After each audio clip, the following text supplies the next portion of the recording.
Hello దోస్తులు, ఈరోజు video ఏంటంటే నేను పనిచేసే దగ్గర నాకైతే ఒక 2 చెరుకు గడలు అయితే ఇచ్చారు. ఈ చెరుకు గడలో నేను ఆల్రెడీ సగం తినేసాను. తినేసిన తర్వాత నాకు ఒక ఐడియా వచ్చింది. కొంతమందికి ఈ చెరుకు గడ తినడం కూడా తెలియదు. అయితే ఈ వీడియోలో నేను చెరుకు గడ తినడం ఒకటి, మళ్ళీ దీని గురించి కూడా ఒకటి చెబుతాను. లాస్ట్లో చెప్తాను దీని గురించి. అయితే వీడియోని ఫుల్గా చూసేయండి. అయితే ఇదేంటంటే ఇప్పుడు చెరుకు గడ ఇట్లా వస్తుంది కదా, ఇలా వచ్చిందాన్ని ఇలా ఒలుచుకోవాలి. అవునా, ఇట్లా పీసులు ఈ విధంగా పీసులుగా వచ్చింది. ఇది మొత్తం ఇట్లా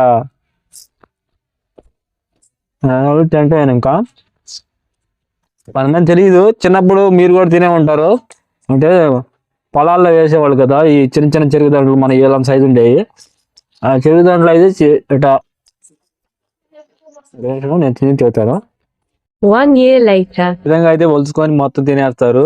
అయితే ఇంకా దీని గురించి అయితే ఇంక చెప్పేది ఏంటంటే, దీనికి అక్కడక్కడ ఉండే కదా ఇలాగా మొలకలు వచ్చినట్టుగా ఉండేగా.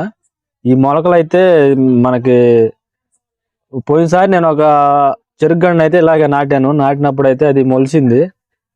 అలాగే ఇప్పుడు ఈ చెరుకుగడ్డ చూస్తున్నారు కదా వీడియోలో, ఈ చెరుకుగడ్డ కూడా మొలిసిద్ది అంటారా లేకపోతే మొలవదా, మీకు తెలిస్తే కామెంట్ చేయండి.